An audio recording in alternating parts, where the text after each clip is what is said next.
KBS 열린 토론.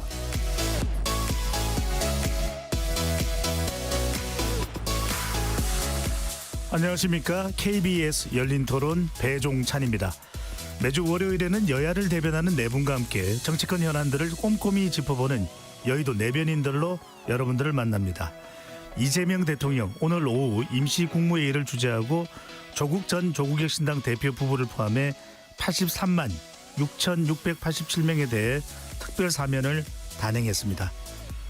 휴전기로 2주 동안 중단됐던 윤석열 전 대통령의 내란 혐의 재판이 오늘 재개됐지만 윤 전 대통령은 출석하지 않았습니다. 국민의힘이 전당대회에서는 이른바 배신자 선동을 한 전한길 씨에 대한 징계 절차에 착수했지만 결론을 내리지는 못하고 있는데요. 잠시 후 네 분의 여야 패널들과 함께 전국 현안을 자세히 들여다보겠습니다. KBS 열린 토론 지금부터 시작합니다. 치열한 토론 속에서 더 나은 세상을 찾아갑니다. 올바른 세상을 만드는 첫걸음. 평일 저녁 7시 20분 KBS 열린 토론.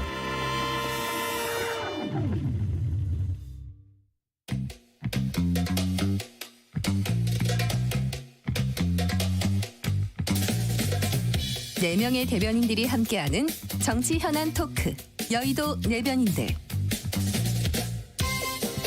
여야를 대변하는 분들과 함께하는 여의도 내변인들, 함께할 네 분의 논객 소개합니다. 김현정 더불어민주당 의원 자리하셨습니다. 네, 평택시병 김현정입니다. 반갑습니다. 김건 국민의힘 의원 나오셨습니다. 네, 건강한 정치 김건입니다. 조기현 더불어민주당 법률위 부위원장 나오셨고요. 네, 안녕하세요. 조기현입니다. 정광재 국민의힘 대변인 함께합니다. 반갑습니다. 정광재입니다. KBS 열린 토론 문자로 참여하실 분은 샵 9730으로 의견 남겨주실 수 있고요. 단문 50원, 장문은 100원의 정보 이용료가 붙습니다. KBS 1라디오의 모든 프로그램은 유튜브에서도 함께 할 수 있으니까요. 많이 들어와 주시고 구독 꾹 눌러주시고 좋아요도 많이 보내주시면 좋겠습니다. 자, 오늘 가장 뜨거운 뉴스는 바로 사면 관련 소식이었는데요. 조국 전 조국혁신당 대표가 이재명 정부의 첫 특별 사면으로 풀려나게 됩니다. 김경수 전 경남지사의 경우에는 사면만 되고 복권은 또 안 된 바가 있었는데 또 최종적으로는 복권이 됐죠. 네. 조국 전 대표는 사면 복권까지 됐습니다. 일단 오늘 사면과 관련해서 사면된 인물들 네 분은 다 예상했던 인물인지 궁금합니다. 먼저 김현정 의원부터요.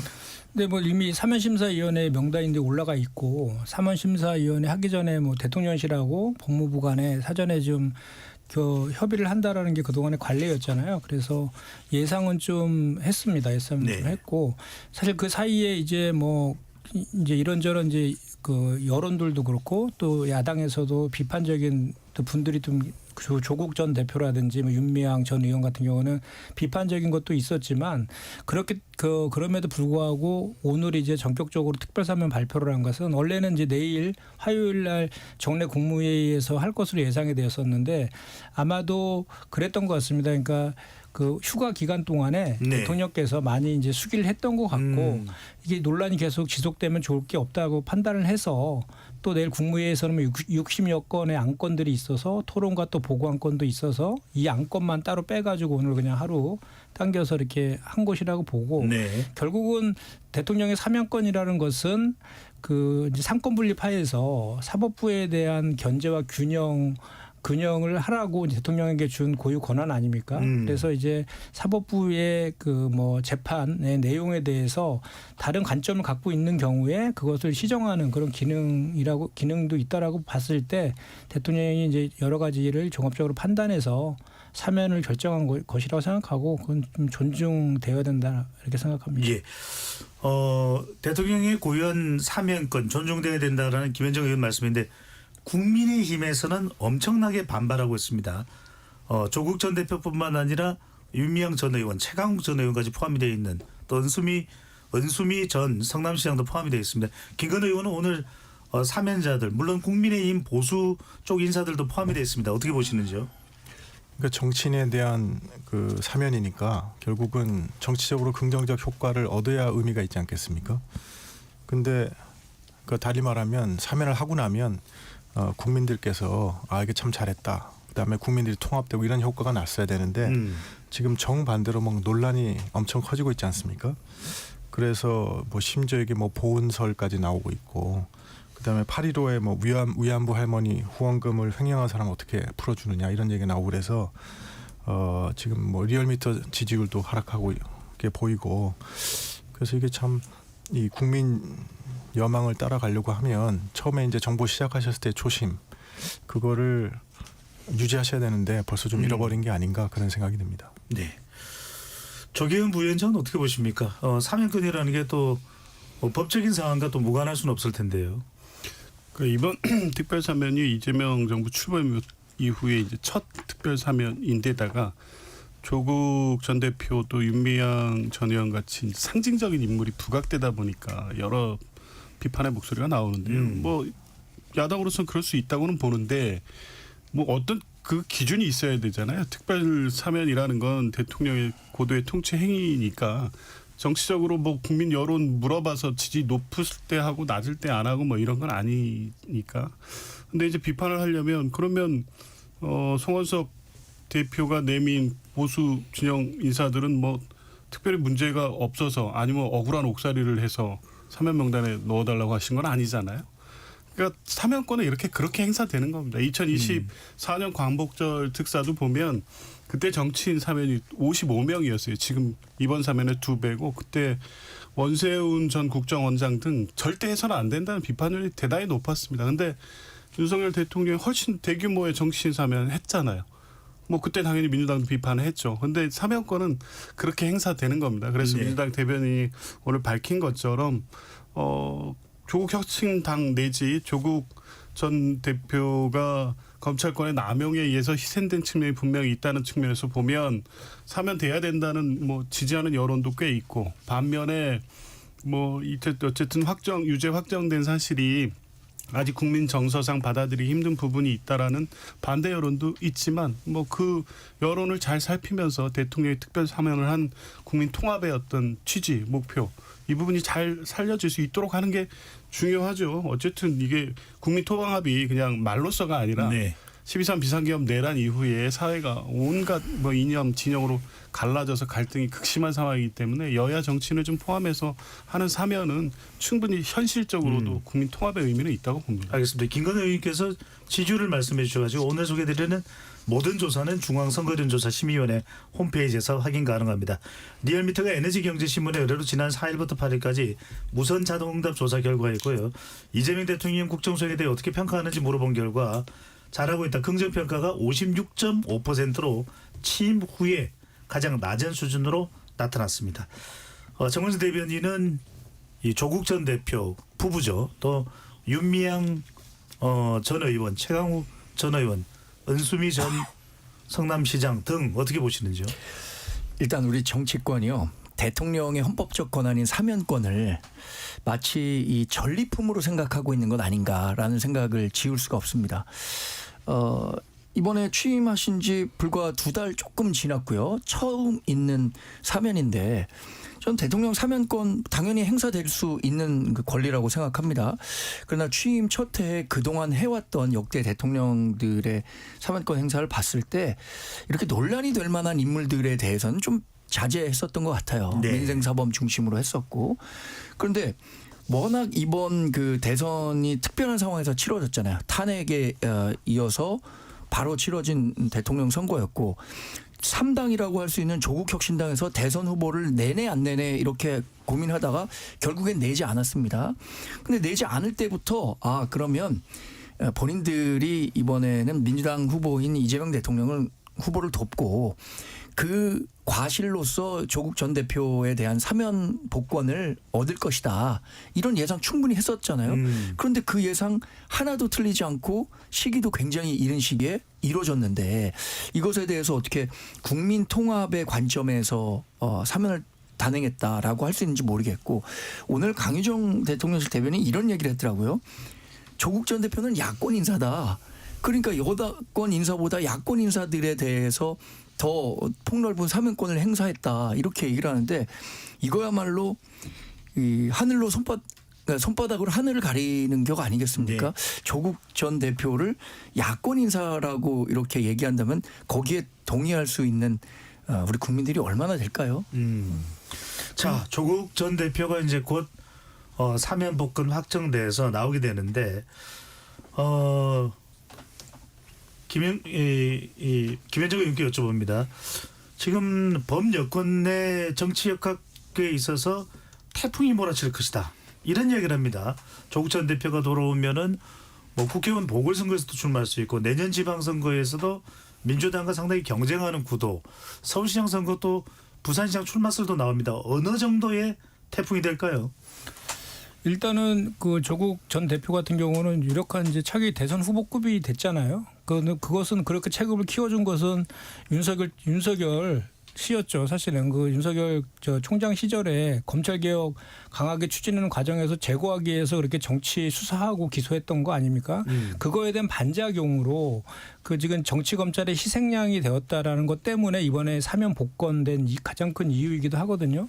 그렇기 때문에 나오게 되면 그리고 또 조국 전 대표 같은 경우는 지난 총선에 어쨌든 간에 그 재판 과정에서 1심 유죄 이 난 그 상황에서도 그 총선에서 비례대표로 12석을 조국 혁신당이라는 본인의 이름을 단 정당을 갖고 했거든요. 그래서 1차적으로 그런 국민들에 대한 심판도 한 차례 정도 거친 것도 있다라는 것도 좀 감안할 필요가 있고, 물론 이제 저희 더불어민주당 입장에서 보면은 그렇게 유력한 우리 민주당이 아닌 분이 이렇게 정치 활동을 재개하는 거에 대해서는 당연히 저희 더불어민주당에서도 사실 어떻게 보면 반길 일은 아니죠. 근데 그렇게 정치공학적인 그 계산으로 한 것이 아니라 오히려 그 말 그대로 강유정 대변인 말이 틀린 게 아니지 않습니까? 야권 아닙니까? 야당인데도 불구하고 했던 것은 그런 상징성이 있기 때문에 한 것이다라는 것을 좀 봐줬으면 좋겠고, 다만 이제 조국 전 대표가 이제 당연히 정치 활동을 하겠죠. 그 사면 복권까지 되었으니까. 근데 다만 그 시점을 어느 시점으로 잡을 것인가에 대해서는 바로 뭐 당대표에 복귀한다든지 이런 기보다는 일정 기간을 좀 두면서 자숙의 의미와 또 수기하는 그 과정을 좀 거칠 것 같고, 어느 적당한 이제 시기가 되면 내년도 지방선거라든지 또 보궐선거에서부터 본격적으로 본인의 그 활동을 할 것이다. 저는 그렇게 예상을 합니다. 한 가지만 더 덧붙이면 오늘 사면한 전체 인원이 2,188명이었잖아요. 그중에 대부분 민생 사범이었고 정치인 같은 경우는 27명에 불과했습니다. 알겠습니다. 역대 가장 큰 사면 규모의 가장 작은 정치인 사면이었고 야당 인사들이 훨씬 많았다. 이것도 참고해봐야 될 것 같고, 지금 국민의힘에서 비판하고 지적하는 분은 지금 조국 전 대표하고 윤미향 전 의원을 계속 얘기하고 있는데 다른 것들에 대한 것도 균형 있게 좀 봐주셨으면 어떨까 이런 생각도 해봅니다. 조국 전 대표 얘기를 좀 좁혀봅니다. 정강진 대변인. 조국 전 대표가 이제 재등장합니다. 네. 그러면 어느 정도의 파괴력? 일각에서는 정청래 민주당 대표와 강력한 경쟁 구도가 만들어질 것이라는 이야기도 나오고 있기도 하고요. 아주 흥미진진해질 것 같아요. 저는 이 조국 전 대표에 대한 사면 복권이 진보 진영의 일종의 분열의 씨앗이 될 수도 있다고 생각하거든요.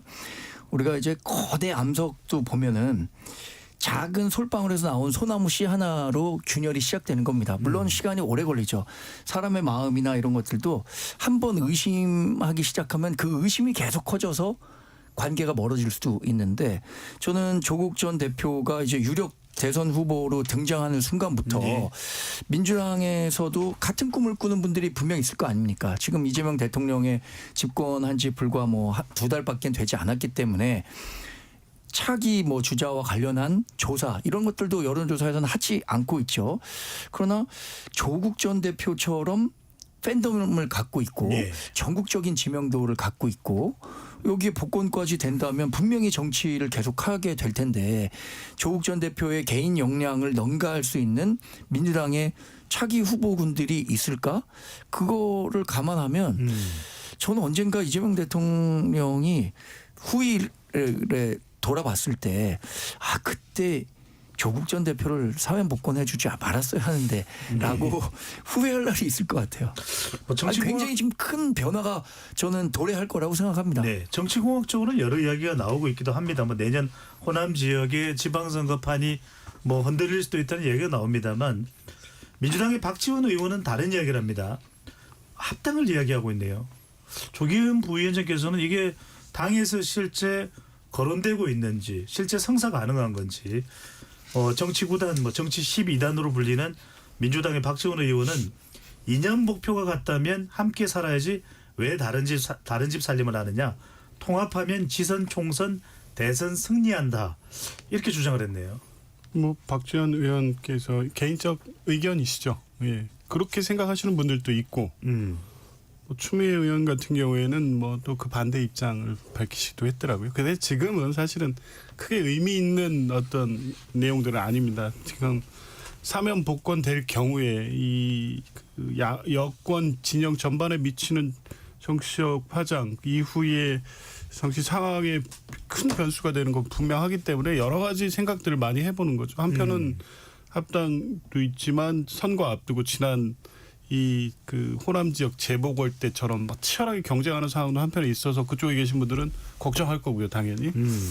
이제부터 시작인 겁니다. 근데 뭐 지방선거 금방이기 때문에 근데 당장 지방선거 국면이 아니지 않습니까? 예. 올해는 이재명 정부가 주도하고 또 조국 신당도 같이 힘을 보태는 개혁의 국면입니다. 언론, 검찰 개혁 등등 주요 개혁 과제에는 사실 같은 뜻으로 계속 같이 가게 돼 있고 선거 국면이 시작되는 내년 초 이때쯤부터는 상황이 바뀔 수도 있는데 그건 올해 어떤 상황이 조성되느냐에 따라서 여러 가지 이제 상황 변화가 될 수 있어요. 그래서 지금 어떤 상상을 해보거나 아니면 합당 등의 어떤 정치적 방향을 지금 막 제안할 수 있는 단계도 아니고 아마 조국 혁신당도 그런 고민은 안 할 거예요. 12석 정당으로서 의미 있는 야당으로 다시 야당으로 서는 것 이 고민일 테니까요. 아마 지금 나오는 여러 가지 백가쟁명식 정치 관련된 전망이나 의견들은 예. 아마 올해를 넘어가면서 조성되는 정치 상황에 따라서 많이 달라질 것 같습니다. 네. 오늘 사면 발표 관련해서 가장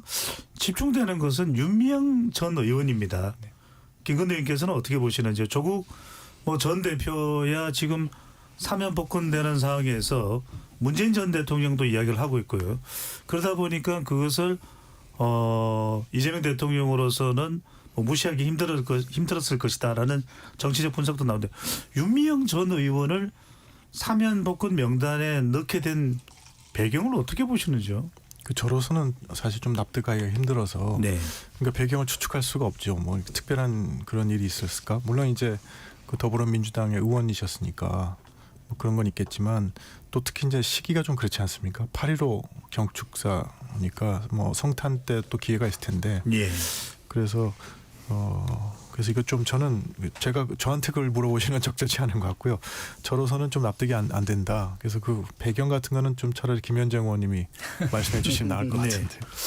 어떻게 생각하시는지 여쭤본 것이니까요. 왜냐하면 추미애 의원도 지금 윤미향 전 의원에 대해서는 상당히 또 옹호하고 나섰기 때문에. 그런데 보통 이 사면이라는 것이 정치적으로 억울한 이유가 있어서 그렇다면 그 사유도 밝힐 법한데 박수현 수석 대변인의 설명에도 관련 내용은 안 나왔습니다. 김현정 의원도 대변인이시기도 하시잖아요. 네. 어떻게 봐야 될까요? 일단 그 이번에 사면된 분들 조국 전 대표나 윤미향 그 전 의원이라든지 최강욱 전 의원이라든지 이런 분들 보면 공통점이 윤석열 정치검찰의 표적 수사에 의해서 좀 희생됐다. 이런 좀 상징성 있는 분들의 그 공통점이 굳이 뽑으라면 그런 게 좀 있는 것 네. 같은데 그러니까 추미애 의원께서 그 윤미향 전 의원에 대해서 사법에 대한 피해자다라고 이제 말씀하셨잖아요. 그 배경은 그런 겁니다. 윤미향 전 의원 같은 경우는 30년 동안 이안부 할머니들을 위해서 헌신하셨던 분이거든요. 그래서 사실 이분은 정치인의 범주에 보기보다는 사회 활동가라든지 국제적 인권 활동가로 봐주는 게 맞다. 왜냐하면 이제 우리가 마치 이분이 뭐 이안부 할머니들을 이용해서 국회의원이 되었다라고 이제 비판하는 시각도 있는데 그것은 정확하게 팩트가 아니다. 왜냐하면 99년도에 이해찬 당시 당대표가 그 김복동 할머니가 이제 돌아가셔서 상가집을 갔었는데 그 자리에서 윤미향 이제 그 당시 이사장이 그 장례를 치르는 걸 관련해 가지고 고민을 하고 있어서 네. 시민사회장으로 치러라라고 조언하면서 이렇게 이런 그 이안부와 관련된 그리고 일본의 그런 강정과 관련된 그 불법성에 대해서 국제적으로 알리기 위해서는 입법적인 뒷받침도 필요하니 그 국회에 들어와서 한번 활동을 해봐라라고 제안했다는 거 아닙니까? 그래서 네. 그 21대 이제 비례대표로 이제 들어오게 된 것이죠. 그런 과정에서 이제 그 이 윤미향 그 전 의원 같은 경우는 그 2015년이죠. 그 박근혜 저 정권 때 네. 이제 위안부 합의에 대해서 일본과 굴욕적인 합의를 합니다. 그러니까 돈 주고 그 역사를 팔아먹는다라고 해서 그 저 윤미향 전 의원이 그걸에서 가장 선봉에 써서 투쟁을 할 때 그때 보수 정권의 눈밖에 난 그런 잠깐만요. 것들이 쌓여서 예. 기자님 말씀도 중에 대단히 네. 죄송한데 제가 여쭤본 것은 사법 이 사면권이라는 것은 법원의 판결에 대해서 사면한 거 아니겠습니까? 네. 법원의 판결은 위안부 활동에 대한 부분을 이야기하는 것이 아니라 지원금 횡령한 부분이거든요. 네. 이 부분에 대한 것이 어떻게 해명이 된 겁니까? 그러니까 이제 그 얘기를 제가 하려고 앞에 좀 얘기를 네. 좀 했던 것인데 시간이 많지는 않았어요. 예, 그래서 이제 그 부분만 집중해서 1심에서 8개 혐의 중에 7개가 다 무죄가 났고 1개만 유죄가 났었는데 그 1,700만 원에 대한 그 이제 그 좀 전에 김복도 할머니의 장례를 예. 치르는 과정에서 모금을 했고 그 모금액 중에서 남은 것들을 장학금으로 이제 줬는데 그것이 그 횡령이다라고 한 것이 1,700만 원에 대해서 영수증을 이렇게 증빙하지 못했다라 해서 일부 유죄만 1심에서 그렇게 나왔다는 것이죠. 그런데 그 한편으로 보면은 그렇게 그 사실 입증을 하는 것은 검사의 사실 영역인데 입증하지 못하면 무죄 추정의 원칙에서 예. 피고인 이익으로 해임에도 불구하고 그 판결도 좀 아쉬웠다. 그런데 이제 2심에 가서 그게 전부 다 유죄로 바뀌고 대법원에 확정되는 그 과정에서 일종의 이제 뭐 정치 판사라고 이제 지적을 하고 있는 것인데 그런 지적도 있었다라는 것이고 그래서 그 1,700만 원의 횡령에 대해서도 그 사실관계를 추적해 들어가 보면 약간 억울한 측면도 있다 이런 주장들을 하고 예. 계시는 거죠. 김건희 의원님. 근데 이제 대법원 판결을 이제 그런 식으로 정치 판결이라고 하시는 거는 좀 곤란한 것 같고요. 사실 그 윤미향 전 의원 문제는 불거진 이유가 뭐 검찰의 과도한 수사 때문에 시작된 게 아니라 그 위안부 할머니 한 분의 어떤 공개적인 문제 제기로부터 시작한 거니까 여기에 대해서는 뭐 다른 이론이 없을 것 같고요. 그래서 제가 봤을 때는 그런 전체적인 맥락을 봤을 때 8.15 특사 얘는 좀 맞지 않다 이런 생각을 하게 됩니다. 네, 서로 의견이 다른 부분도 있으니까 여기까지 듣도록 하고요. 자, 조경부 의원님께 여쭤봅니다. 윤석열 전 대통령 이야기로 옮겨가는데요. 지금 내란 특검에서 이 재판을 이제 진행하면서 구인영장 발부, 재판에 출석하라고 이야기를 하고 있는 건데 오늘 출석 안 하는 거죠? 예. 자, 결석 재판 그러니까 이제 이 피해자가 출석하지 않으면 여러모로 피해자에게 불리할 수밖에 없는 거 아닙니까? 그렇죠. 그래서 형사 재판에서는 이 피고인의 출정 없인 재판을 원칙적으로 못 하게 돼 있습니다. 그러니까 이게 피고인의 권리죠. 출석을 해서 본인의 어떤 무고 주장을 하고 예.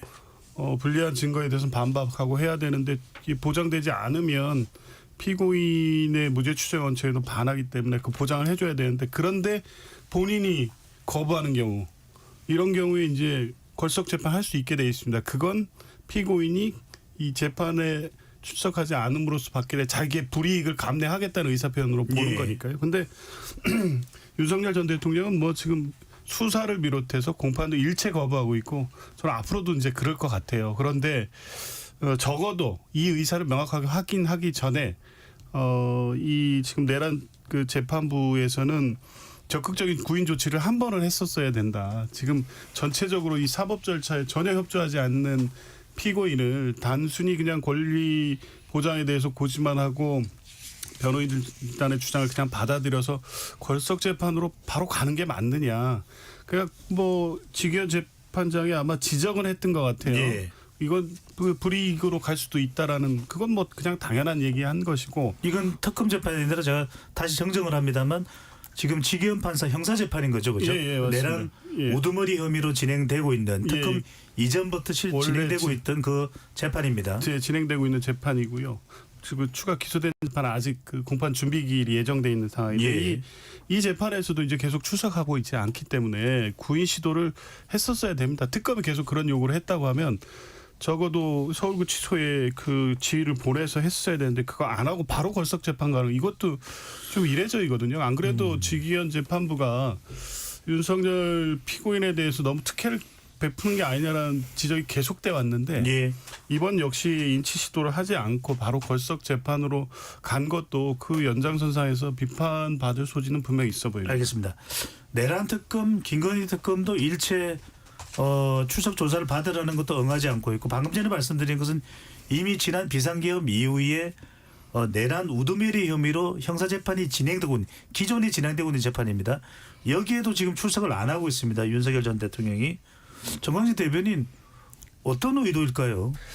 일단 특검 수사에 응하지 않는 것은 본인이 특검의 존재 자체에 대해서 부정하고 있기 때문에 예. 특검의 정당성을 인정하지 않고 있는 거죠. 그래서 뭐 그게 체포영장이든 어떻든 수사에 응하지 않고 있다고 보고요. 재판과 관련해서는 이제 재판을 오고 가는 과정에서 언론에 공개되고 카메라에 잡히고 그러잖아요. 그런 모습도 이제 윤석열 전 대통령 굉장히 부담스러운 것 같아요. 왜냐하면 체포영장 집행 과정에서 그 본인이 완강히 거부했다는 사실도 알려지고 있는데 네. 여기 이제 재판을 왔다 갔다 하다 보면은 과거에 박근혜 전 대통령도 그랬고 그 뭐 수의를 입고 있는 모습이라든가 여러 가지 공개된 것에 대해서 부담을 느끼고 있기 때문에 저는 아예 재판에도 가지 않겠다라고 그 결심을 한 것 같아요. 박근혜 전 대통령도 사실 걸석 재판을 받았거든요. 그러니까 전례가 없었던 것도 아니고 하니까 뭐 그런 점들을 고려해서 윤석열 전 대통령으로서는 이제 재판에도 참석하지 않겠다라고 한 것 같은데 이게 예. 결코 좋은 일이라고 할 수는 없겠죠. 알겠습니다. 자, 이야기 안 해볼 수 없습니다. 바로 내일 12일 김건희 여사에 대한 구속영장 실질심사가 이루어집니다. 지난주에 한번 김건희 특검에서 소환조사가 이루어졌고요. 바로 영장 실질심사가 진행이 내일 됩니다. 자, 네 분께 이거 좀 같이 여쭤봐야 될 것 같습니다. 과연 내일 구속영장 실질심사 결과가 어떻게 될지 김건희 의원 어떻게 예측을 하시는지요?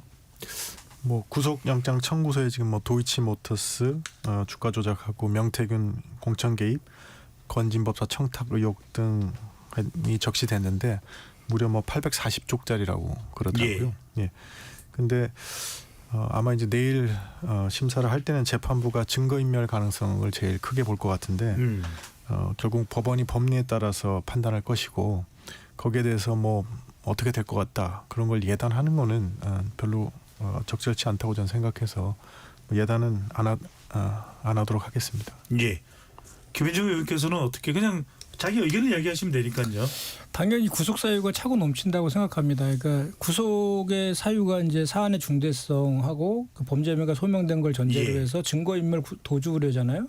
근데 증거인멸 우려가 상당히 이제 높다라는 겁니다. 그래서 도이치모터스 주가 조작과 관련해서는 그 저기 8억 1,000만 원에 대해서 수익을 특정을 했고 그걸 6대 4로 나눠야 된다라고 해서 2억 7천만 원을 실제로 수표로 인출한 것까지 녹취록 통해서 녹취록과 실제로 인출한 증거를 통해서 확인이 되고 있는 내용 아닙니까? 그래서 그 2년 동안에 무려 70만 주에 대해서 통정 가장 매매를 130회 했고 불법 거래도 3,800개 이상을 했다는 거잖아요. 네. 그렇기 때문에 이 도이치모터스 주가 조작과 관련해서는 지금까지 알려진 것처럼 뭐 전주 그냥 뭐 이렇게 정도의 방조범이 아니라 이 아예 그냥 그 이 주가 조작을 같이 설계했던 중심축이자 주범이다라는 이제 저기 관점까지 나아가고 있는 그런 것이라서 혐의가 있습니다. 네. 그렇게 됐을 경우는 이 사안이 상당히 중대한 거거든요. 네. 최소 3년 이상의 그 징역형이 나올 수 있다라는 게 지금 여기 그런 해석들이 있는 거죠. 그렇기 때문에 이와 관련해서는 그 이제 그럼에도 불구하고 그 김건희 여사가 그 동안에 이거 말고도 이제 공천 개입과 예. 또 이제 그 저기 뭡니까 건진법사 청탁 의혹 3가지 의혹을 갖고 있는데 그 탄핵 그 바로 직전에 그 본인의 그 도이치모터스 그 코바나 콘텐츠의 노트북을 초기한다든지 또는 그 본인의 그 문고리 휴대폰을 교체했던 건데. 휴대폰도 교체도 했고 네. 또 그 저 문고리 권력이라고 했던 행정관들도 핸드폰을 다 저기 초기화했고 본인의 비밀번호도 풀지 않고 있는 그리고 그 반클리프 목걸이와 관련해서도 진술을 계속 바꾸고 있는 그런 것들을 종합적으로 했을 때는 충분히 그리고 그 김예성 씨라는 그 집사의 해외 도주 충분히 이제 증거인멸 우려가 있고 말맞추기 할 가능성이 대단히 높다라고 그 특검은 지금 판단하고 있는 것 같고요. 이것은 재판부가 보더라도 그 동안에 그 저기 확보한 특검이 확보한 물증이나 녹취 또는 증언 등을 봤을 때 충분히 소명 가능하다라고 보기 때문에 구속영장 나올 가능성이 거의 100%다 이렇게 생각합니다. 네. 정광진 대변인요. 김현정 대변인께서 그 구속을 시키는 게 정의의 실현이라고 논평 내셨던데 아닌가요? 그렇게 했잖아요. 그죠. 네. 그 저도 봤습니다. 네. 그 전체적인 지금 사법부의 영장 발부 기류를 봤을 때는 저는 뭐 구속영장 발부 가능성이 높다고 봐야겠죠. 예. 이상민 전 행안부 장관이나 이종호 전 블랙펄 인베스트먼트 회장 이분들도 다 구속영장 발부와 관련해서 이의 신청을 굉장히 많이 했고 일부에서는 또 영장 발부 가능성을 낮게 본 사람들도 있었는데 영장이 발부됐고 두 분 다 구속적 부심 심사를 했는데 다 기각됐거든요. 예. 지금 특검이 신청하는 영장과 관련해서는 그 처음에 압수수색 관련해서 이 특검의 수사 대상이 아니라고 해서 발부하지 않은 것을 제외하고는 특검 영장에 대해서 사법부가 굉장히 폭넓게 받아들이고 있더라고요. 지금 김건희 여사가 그 구속영장에 적시된 3개 혐의 가운데 저는 뭐 이제 자본시장법 위반 같은 경우에는 다른 분들도 재판을 받아서 그 주범이나 공범들이 실형을 받지 않았기 때문에 그거와 관련해서는 구속 가능성이 좀 낮을 수도 있겠다고 생각했는데 예. 알선수재 같은 경우에는 이종호 전 블랙펄 인베스트먼트 회장도 8천만 원대 정도 알선수재 혐의로 구속이 됐거든요. 이번에 김건희 여사도 그 정도 금액에 대해서 알선수재 그러니까 건진법사를 통해서 받은 예. 금액 그 정도로 소명이 되고 있는 것 같아서 구속영장 발부 가능성 크다고 봅니다. 과거에 뭐 부부를 같이 구속한 알겠습니다. 일이 제한적이었다라고 하는데 네. 이게 사안이 좀 다르니까. 네. 네. 지금 정원희 대변인이 막 이야기 꺼낸 그 부분을 조기현 부위원장께 여쭤보려고 예. 합니다. 남편인 윤석열 전 대통령이 구속 수감돼 있는 상태이기 때문에 아내인 배우자인 김건희 여사는 구속 가능성이 좀 낮아지는 배려가 있을 수 있습니까 없습니까? 없습니다. 아. 이 사건은 그 여지가 전혀 없다고 보는데요. 예. 자, 아까 그 구속에 대해서는 이미 이야기를 하셨어가지고요. 자, 내일 이제 이 구금 및 유치할 장소 보통 이제 구속영장 실질 심사를 하면은 보통의 경우에는 검찰에서 법원에서 영장 실질 심사를 받고 서울구치소에서 대기하는데 지금 특검에서 장소 변경을 신청을 합니다. 서울 남부구치소. 서울구치소가 아니고 남부구치소인 이유는 서울구치소에 윤석열 전 대통령이 있기 때문에 다른 장소로 가는 겁니까? 그렇죠. 뭐 통상 중앙지법 영장 심사하면 서울구치소로 갑니다. 대부분. 특별한 사정이 있을 때 중앙지검 안에 유치장에서 대기하기도 하는데 지금 윤석열 전 대통령이 서울구치소에 수감돼 예. 있고요. 또 다른 원래 이제 그런 게 부부 이런 사례 자체도 없긴 하지만 심리적 불안감이라든가 이런 게 될 수 있어서 그렇게 같이 유치하지는 않는 데다가 지금 서울구치소 앞에 가면요.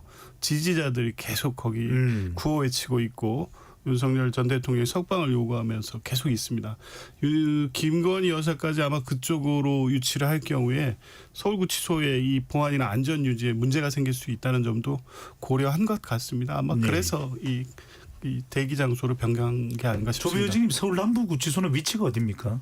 저기 구로구 그쪽에 있는데요. 구로 쪽이에요. 예, 항동인가 이제 그렇습니다. 거기 신설 구치소여서 뭐 시설은 좋습니다. 옛날에 최순실 씨가 그쪽에 있었습니다. 네. 그도 말씀드립니다만 내일 일단 영장 실질 심사를 거쳐서 최종적인 판단이 나올 때까지는 알 수가 없으니까요.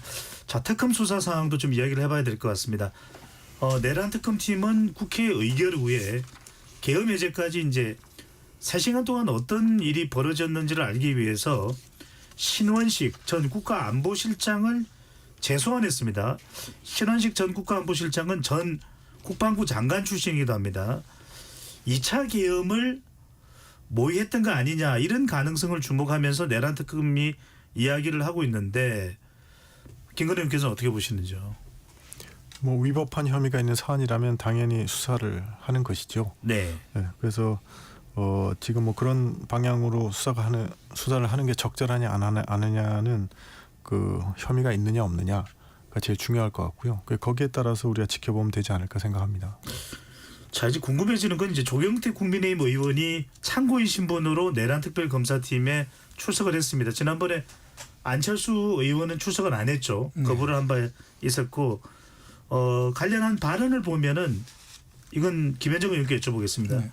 계엄 당시에 혼선이 빚어진 것은 틀림없다라고 얘기했는데 계엄 당시에 혼선이 빚어졌다 또는 조경태 의원 지금 더군다나 전당대회에 지금 참여를 하고 있는 사람이 상당히 바쁠 겁니다. 네. 자, 이런 사람을 특검이 불러다가 조사하는 게 뭘 알기 위한 걸까요? 그 이제 계엄해제 표결을 했었잖아요. 그 새벽 1시에 12월 4일 날 새벽 1시에 이제 하게 됐는데 그때 그 국민의힘 의원들이 집단적으로 표결에 불참했잖아요. 그 과정에서 이제 추경호 당시 원내대표랑 윤석열 씨하고 이제 통화했다라는 그게 확인이 되었고 또 나경원 의원도 통화했다는 거지 않습니까? 그 과정에서 그 이제 모이는 장소를 국회로 했다가 당으로 했다가 또 국회로 했다 당으로 했다 이렇게 여러 차례 바뀌는 과정에서 국민의힘 의원들이 그 표결에 참여할 수 있는 그 권리를 제한 박탈했다. 네. 이런 혐의인 것이죠. 그 관련해서 이제 그 국회의장도 이제 참고인 조사를 했고 지금 조경태 의원도 그 당시에 이제 표결에 참여했던 의원 아닙니까? 네. 그리고 지금 조경태 의원 같은 경우에는 당대표 후보로서 지금 계속 윤 전 대통령에 대해서 뭐 망고의 역적이라고 표현도 하고 그리고 이제 속옷 버티기 논란에 대해서도 동네 양아치 건달보다도 못하다 이렇게 직격하고 있는 후보 아닙니까? 그래서 예. 이 국민의힘의 그 혁신과 쇄신 그리고 탄핵의 강을 넘어야 된다라는 거에 대해서 강하게 주장하는 분이기 때문에 자기가 겪은 그 그대로 이제 진술을 함으로 인해서 본인이 당대표 선거에서 주장하고 있는 그 스탠스와 똑같은 그런 입장을 계속 견제하는 모습을 보이려고 하는 그런 의도가 있는 것 같습니다. 제가 지금 궁금한 건 이 부분입니다.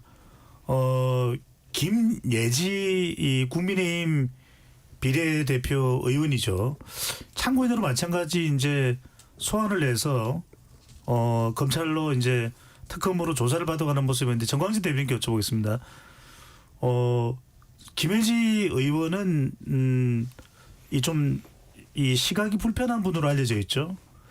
그러면은 마찬가지로 지금 관련해서 이야기가 김인정 의원 이야기한 대로 그날 좀 이 비상계엄을 선언하고 난 이후에 선포하고 난 이후에 상당히 이 국민의힘 내부에서 혼선이 빚어졌다.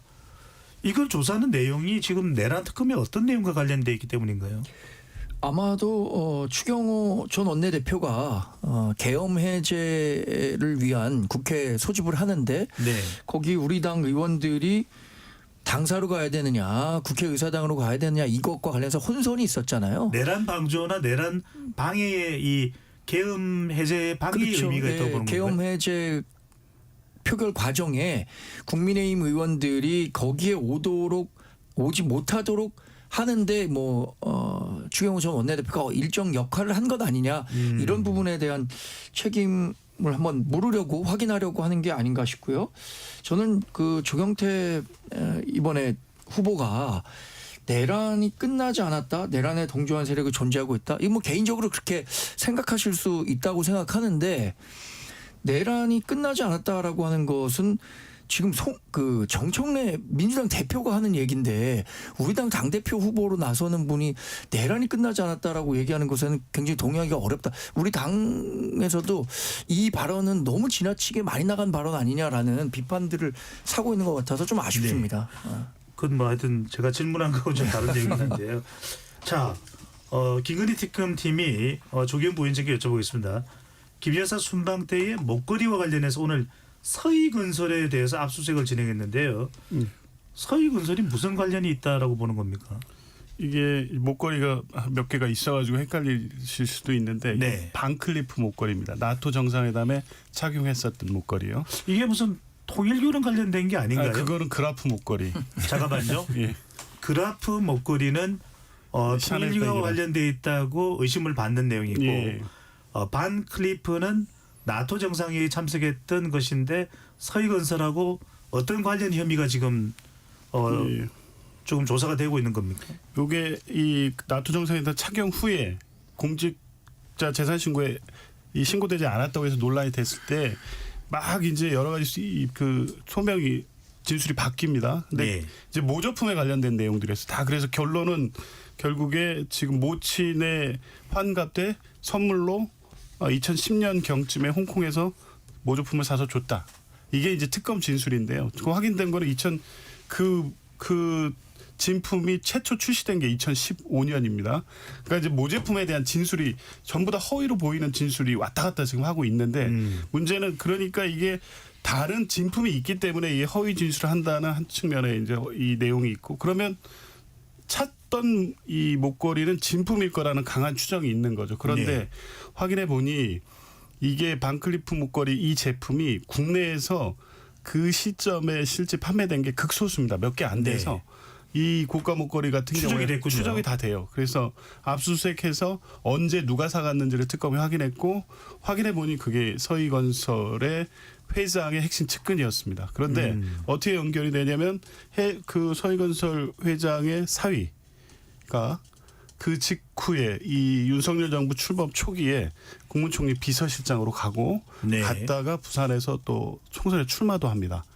이게 인상 청탁의 대가로 진품이 전달됐을 가능성을 특검은 보고 있는 것 같고요. 이게 네. 이렇게 얘기를 맞춰보다 보니 그런 추정이 가능하다 정도가 아니라 관련된 정황이라든가 실제 이 추적 과정에서 상당한 혐의 사실이 확인되고 있는 것으로 보입니다. 알겠습니다. 그게 이제 수사가 더 진행이 되면은 관련 사항이 밝혀질 수 있을 것으로 보입니다.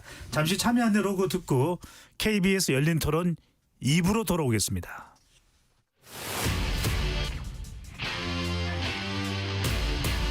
토론에 정답은 없습니다. 토론이 세상을 바꿀 수도 없습니다.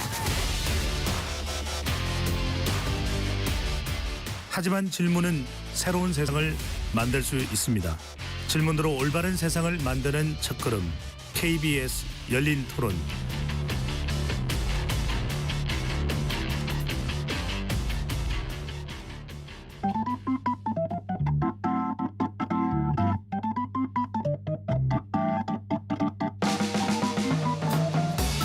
세상을 바꾸는 질문, 열린 토론이 시작합니다. KBS 열린 토론은 언제나 열려 있습니다. 단문 50원, 장문 100원의 유료 문자 샵 9730 그리고 KBS 어플리케이션 콩으로 여러분의 의견을 남겨주세요. KBS 열린 토론 여의도 내변인들 2부로 이어가겠습니다. 스튜디오에 김건 국민의힘 의원, 김현정 더불어민주당 의원, 정광재 국민의힘 대변인, 조기현 더불어민주당 법률위 부위원장 네 분과 함께하고 있습니다. 8월 20일 새로운 당대표가 선출되는 국민의힘 전당대회로 가보겠습니다. 김건 의원님. 네. 전당대회에서 사실은 주목받아야 되는 사람들은 당대표 후보, 최고위원 후보, 청년 최고위원 후보에 되는데 전환길 씨가 지금 전당대회에 주목을 받고 있습니다. 일각에서는 전환길 전당대회 아니냐 이런 얘기가 나올 상황인데 실제 어떤 상황입니까? 어떻게 보고 계십니까? 107명의 국회의원 중에 한 분이신데요. 그 사실은 그 우리 계엄에는 우리 107분의 의원 모두가 반대하는 입장이고 그다음에 4월 4일 헌법재판소 탄핵 결정에 우리 당이 다 승복하고 그다음에 이제 대선 운동도 열심히 하지 않았습니까? 김문수 예. 후보를 뽑아서. 그래서 사실 지금 이런 얘기가 나오는 거는 저는 지난번에 말씀드렸지만은 과거 집착이라고 생각하거든요. 그래서 빨리 이런 과집에서 벗어나서 이번 전당대회가 보수의 미래 비전에 대한 경연장이 돼야 되는데 자꾸 이런 일들이 있어서 조금 안타깝게 생각하고 있습니다. 정광재 대변인께 여쭤보는데 여전히 국민의힘 대변인을 맡고 계시죠, 그렇죠? 네네.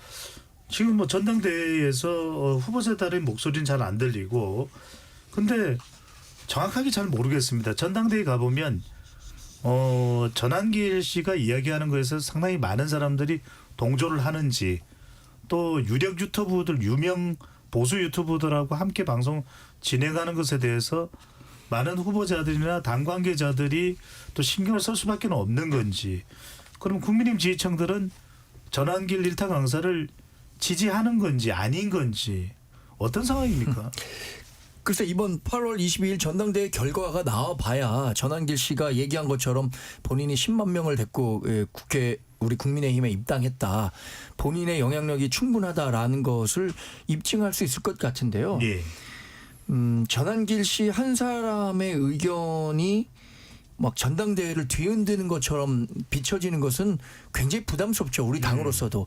저도 그래서 전한길 씨가 어떤 자격으로 그 대구에서 있었던 합동연설회에 참석할 수 있었는지 이 부분에 대해서는 좀 살펴볼 필요가 있겠다고 생각합니다. 그게 대구 시당에서 네. 전한길 씨에 대해서 유튜버지만 전한길 뉴스를 만드는 언론인 자격으로 비표를 줬다는 것 같은데 그게 그 시당 차원에서 이루어진 건지 아니면 뭐 중앙당 차원까지 보고가 된 건지에 대한 그 조사 좀 해봐야 될 것 같다고 네. 생각하고요. 저 개인적으로는 전한길 씨가 주장하는 것이 굉장히 과대평가되어 있다고 생각합니다. 가장 비근한 예로 강용석 전 의원이 굉장히 그 파워 유튜버였죠. 예. 근데 2022년에 그 경기도지사 선거에 나왔었거든요. 당시에는 사전에 그 여론조사를 하면은 강용석 그 후보가 한 5에서 10%를 얻는 걸로 나왔는데 실제 투표에서는 0.93%를 얻었습니다. 네. 저는 그런 걸 봤을 때 목소리 큰 유튜버들 그분들의 그 마음이 실제 표심으로까지 연결될 거라고 보지는 않거든요. 네. 정원식 대변인은 그렇게 얘기하는데 당의 모습을 보면 상당히 많은 국회의원들과 지금 최고위원 후보자들도 따르는 발언을 하고 있어서 제가 여쭤본 겁니다.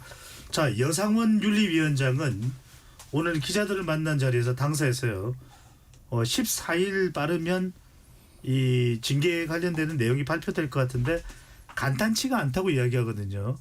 정원식 대변인은 어떻게 예상을 합니까? 어느 정도의 징계 수위고 그렇게 징계하면 당에서 다 공감대가 만들어지는 건지 아니면 반발이 나오거나 윤리위원회의 윤리위원장의 결정에 대해서 별로 그게 작동이 안 될 수도 있는 건지.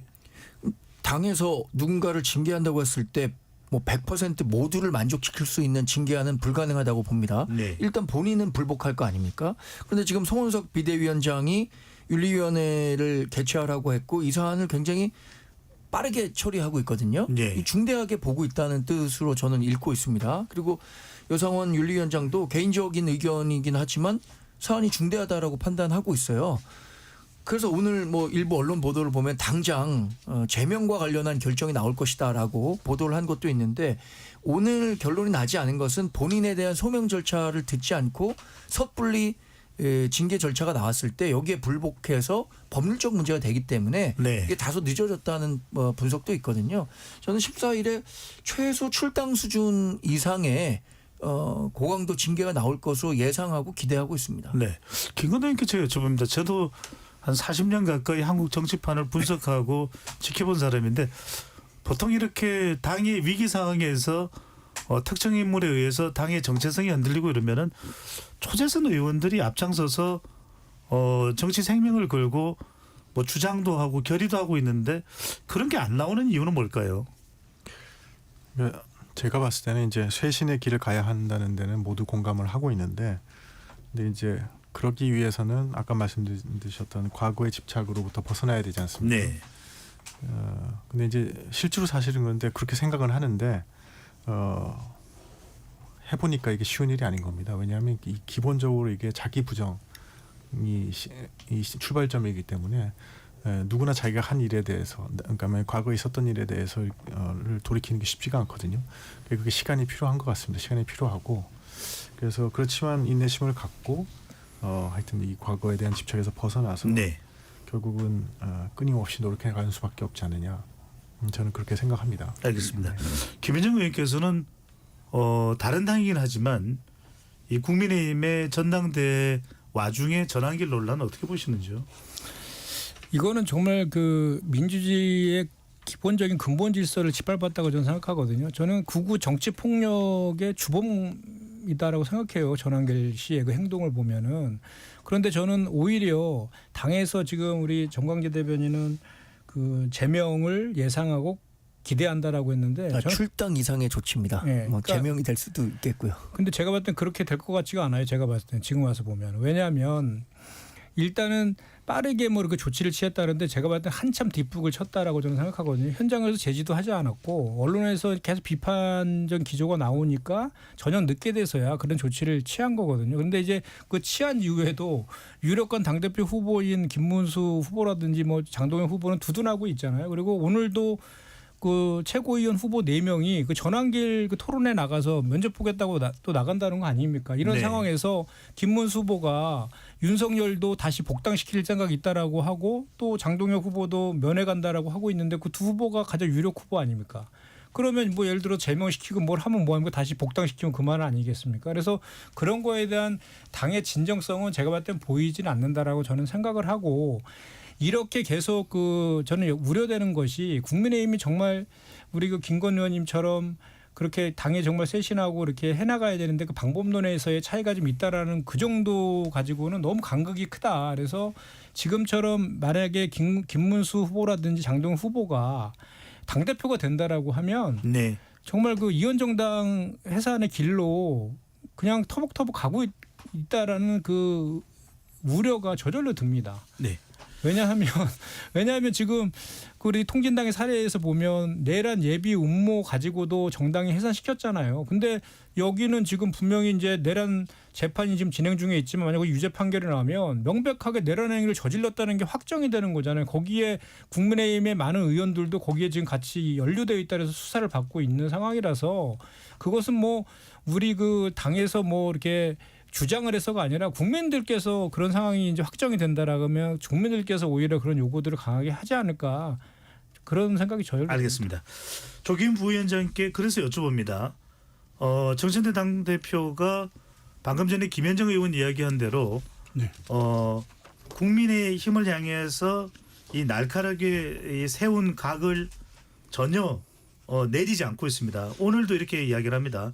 국민의힘이 상식적이고 정상적인 정당으로 돌아와 주기를 진심으로 바란다. 계속해서 국민의힘에 대해서 이 강경 모드를 유지하고 있는데 어떻게 보시는지요?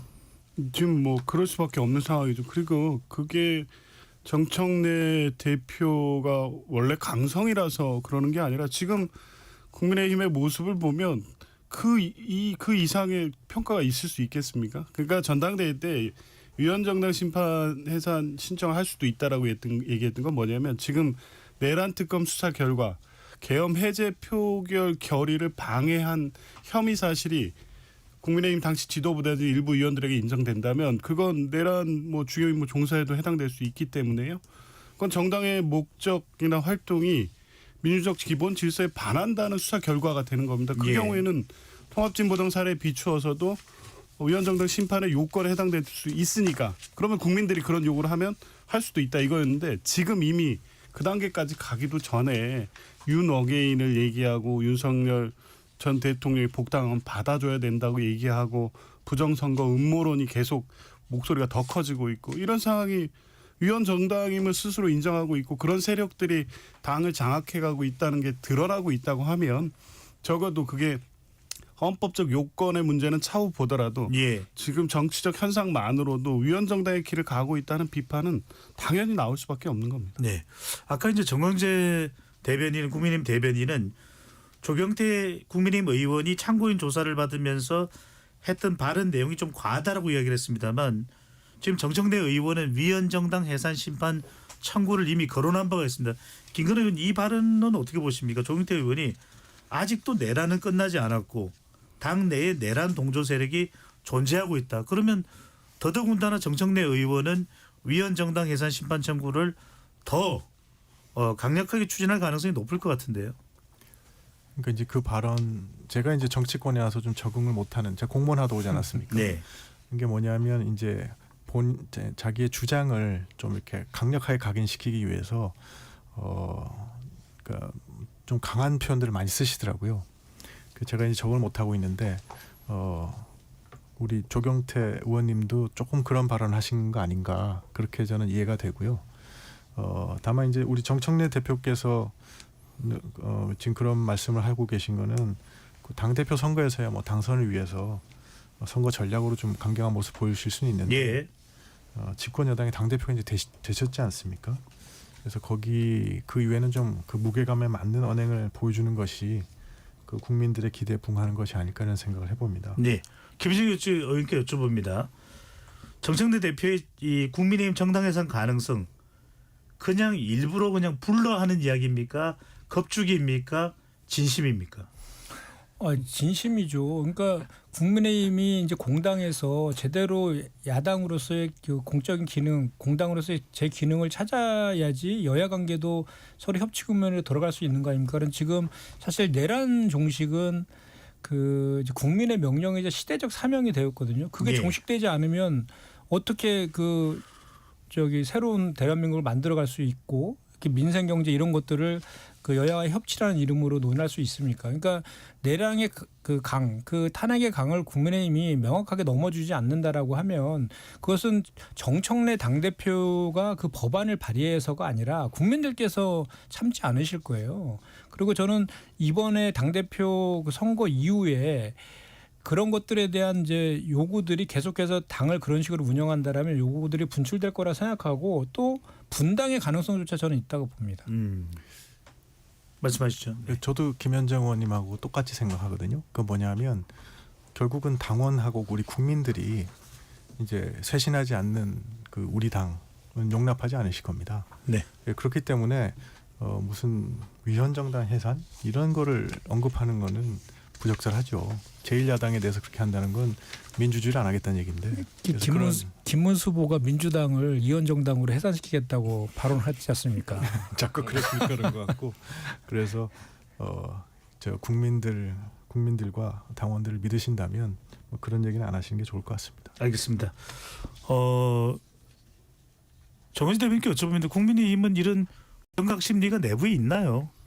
그러니까 위기감이죠. 아니 적어도 정청래 민주당 대표가 얘기하는 위헌정당 심판에 대한 위기감은 없습니다. 네. 이거 그냥 정치적 구호이지 그 현실화해서 사실 그 위헌정당 소송은 정부에서만 할 수 있는 거잖아요. 국회에서 할 수 있는 거 아니고 뭐 국회법을 고쳐서 한다든가 뭐 이런 방법들이 있다고 민주당에서 얘기하는데 법무부에서 그것을 뭐 할 이유도 없을 것이고 설령 이런 그 소송이 진행된다고 하더라도 헌법재판소에서 인용될 가능성도 없기 때문에 현실 가능성과는 다른 정치적 구호일 가능성이 크다라고 보기 때문에 그 부분과 관련해서 걱정하는 분위기는 아닙니다. 조경 부위원장님 이건 네. 어떻습니까? 국민의힘 김문수 당대표 도전하는 후보가 이재명 대통령에 의해서 정당 예산 관련 1대1 토론을 제안했는데 이건 어떻게 봐야 될까요?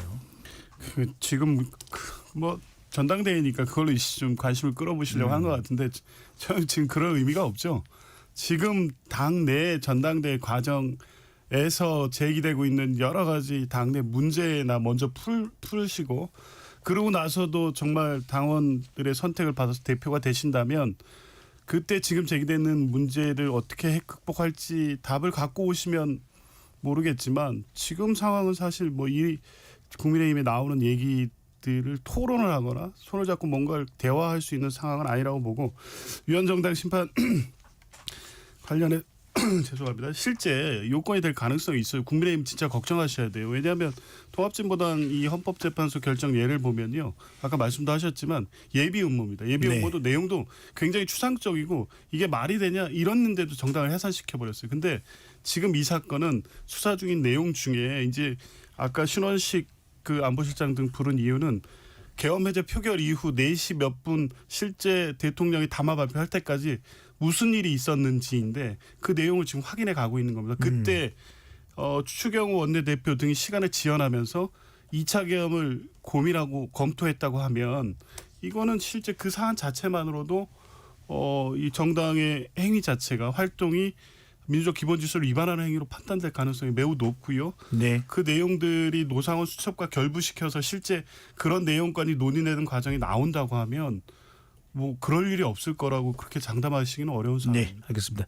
김현정 의원께 여쭤봅니다.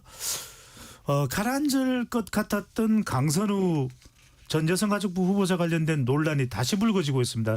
재점화되는 상황인데 유시민 작가가 또 강선우 의원에 대해서 옹호하는 발언, 뭐 보좌진들에 대해서 뭐라고 얘기를 했나요?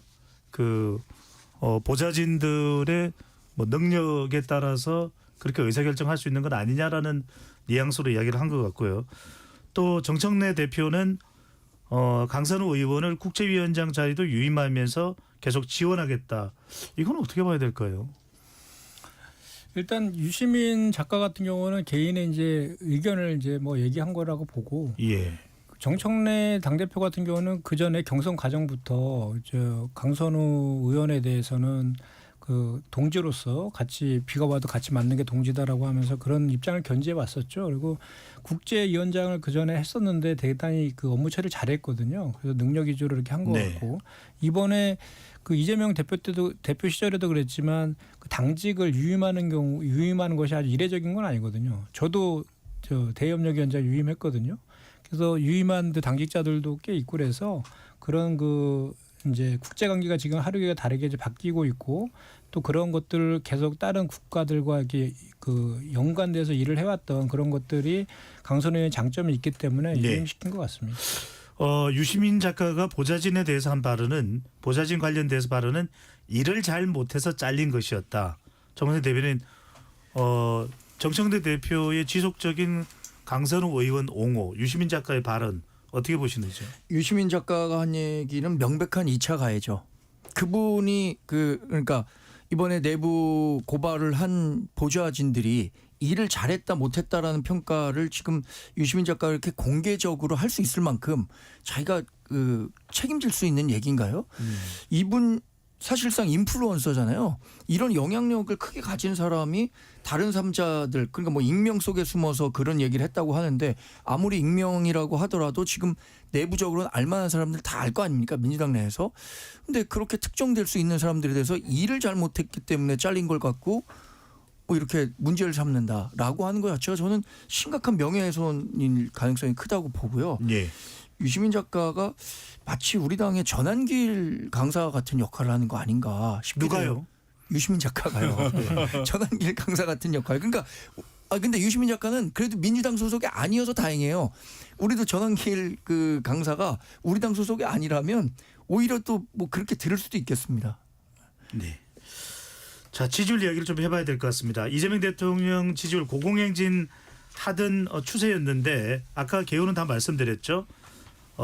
오늘 발표된 리얼미터 조사에서 임기 들어 최저치인 물론 최저치라는 것이 아주 낮은 지지율이 아닙니다. 임기 들어서 그렇다는 이야기입니다. 임기 들어서 취임 후에 가장 낮은 수준인 56.5%로 6.8%포인트 직전 조사보다는 내려왔고요. 부정평가는 6.8%포인트 올라갔습니다. 조경 부위원께 여쭤봅니다. 네 분께 다 여쭤볼 텐데 어떤 이유라고 봐야 될까요? 뭐 일단 잠시 주춤했다 이렇게 보이는데 이 뭐 긴장해야 될 부분은 분명한 거. 이춘석 의원 파장이 가장 컸다고 봐야 될까요? 그게 저는 뭐 제일 컸다고 네. 보고요. 그 뭐 이전에 사실은 뭐 주식 투자자나 이런 분들이나 아니면 그냥 경제 상황을 걱정하시는 분들은 대주주 요건, 주식 양도세 이 부분도 논란이 좀 계속되고 있었기 때문에 이 부분도 뭐 영향을 미친 것으로 보입니다. 네. 게다가 이제 일반적으로 뭐 60%를 상회하는 지지율이라고 하면 진영을 넘어서 이재명 대통령이 일은 잘한다, 기대감 이런 게 다 반영이 된 거고 실제 그에 부응하는 어떤 성과들을 내오고 있었는데 이제 이런 문제가 생기니까 약간 의심의 눈초리를 가지시는 중도 보수층이 당연히 이제 일단 지지를 유보한 것이죠. 아마 여러 사항들이 반영이 돼 있을 텐데 아마 이런 내용들을 잘 분석하고 있을 것이고요. 잘못된 부분이 있다면 정부 어제 정청래 대표도 고위당정에서 잘못된 부분이 지적하고 바꾸고 네. 하는 노력도 할 거고 잘하는 부분은 더 잘할 수 있도록 할 거고 아마 네. 이후 남아있는 한미 정상회담이라든가 주요 외교 일정 또 경제 관련된 주요 정책들 이런 부분에서 다시 좀 회복할 수 있는 성과들을 정부가 낼 것으로 봅니다. 네. 지지율 하락의 이유가 뭔지 또 어떤 보완이 필요한지도 함께 말씀해 주시면 좋을 것 같고요. 이런 지지율 하락 분석에는 뭐 지난주부터 거론되어 왔던 사면도 영향을 미쳤던 것 아닌가. 대주주 양도소득세 부과 기준도 영향이 있었을 것이라는 설명도 나오고 있는데 어떤 보완이 필요한지 원인과 또 향후 노력해야 될 부분도 함께 이야기해 주시면 좋을 것 같은데 김건희 의원님. 그러니까 이제 이게 그 강선우 의원 건으로 그 지지율 하락세로 돌아섰던 것 같고요. 그게 시작돼 가지고 지금 요번에 이제 상당히 떨어지지 않습니까? 갑자기 그는 아마 세 가지일 겁니다. 첫 번째는 이춘석 의원의 차명 주식 거래 그게 드러난 거. 두 번째 이제 주식 거래 양도세 부가 문제, 세 번째가 이제 이번 조국 전 대표하고 윤미향 전 의원에 대한 광복절 특별 사면 이런 것이 겹쳐서 이렇게 나는 것 같은데 이게 이제 좀 국민들한테 주는 느낌은 뭐냐면 처음에 이제 대통령 당선되시고서의 어떤 초심, 그 초심이라는 건 뭔가 하면 모든 국민의 대통령이 되겠다. 그러니까 그 뭐 달리 말하면 어떤 중도적인 길, 국민 통합의 길 이런 걸 말씀하셨는데 지금의 이제 여러 가지 거는 그게 아니라 어떤 국민의 맞서는 기조 이런 것이 나와서 그런 거니까 빨리 이제 그런 기조를 좀 바꾸셔야 되지 않을까 그런 생각이 듭니다. 네, 정영진 대변인요. 이재명 대통령의 국정 지지율이 지금 60%대를 왔다 갔다 하는데 이게 역대 대통령 기준으로 본다면 낮은 수준은 아니죠. 그런데 역대 민주당 출신의 대통령 취임 후 2개월 지지율로 놓고 보면 결코 높은 수준은 아닙니다. 제가 지금 자료 찾아보니까 문재인 대통령 물론 뭐 특수한 상황입니다. 똑같은 상황이에요. 이재명 대통령하고 탄핵에 따른 그 보궐선거로 당선이 됐는데 78%였어요. 네. 근데 지금 60% 아래로 내려왔다는 것은 저는 일정 부분 이재명 대통령이 정치를 하면서 겪었었던 그 이재명 대통령에 대한 신뢰 리스크가 작동하고 있다고 보는데 거기에 최근에 불거졌던 인사, 뭐 주식시장 관련한 거, 사면 이런 악재들이 겹치면서 굉장히 빠른 속도로 하락하고 있는 거죠. 네. 저는 이거 심각하게 받아들이지 않고 여전히 나는 높은 지지율이다 이렇게 도취해 있다면 앞으로 더 위험한 국정 운영으로 연결될 수밖에 없어서 뭐 이런 말씀도 좀 귀담아 들을 수 있으면 좋겠습니다. 네, 한 1분 정도 시간 됩니다. 김 의원님. 네, 일단 그 세 가지 말씀하신 것 때문에 뭐 지지율이 빠진 건 맞는 것 같고요. 이제 중요한 것은 그것을 어떻게 수습하느냐의 문제잖아요. 그래서 그 이준석 의원 같은 경우에는 바로 저희가 제명 조치들을 했고 또 가장 그 경찰 수사에도 적극적으로 협조하겠다. 그리고 국정에서 해촉도에서 아주 빠르게 가장 강한 조치를 한 바 있지 않습니까?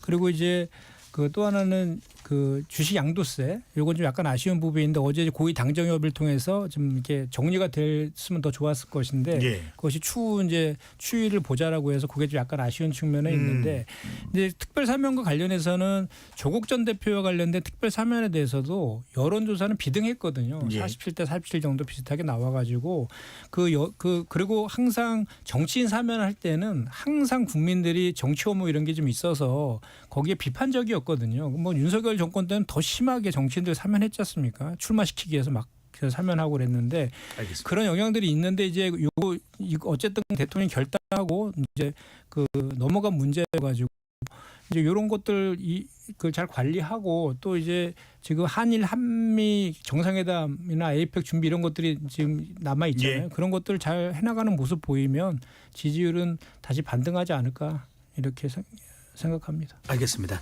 KBS 열린 토론 여의도 내변인들 이것으로 모두 마무리하겠습니다. 오늘 네 분 토론 고맙습니다. 고맙습니다. 지금까지 KBS 열린 토론 배종찬이었습니다.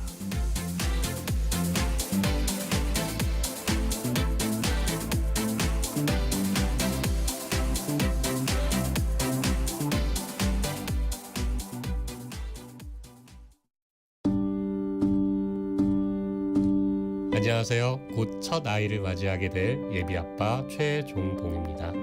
와이프가 너무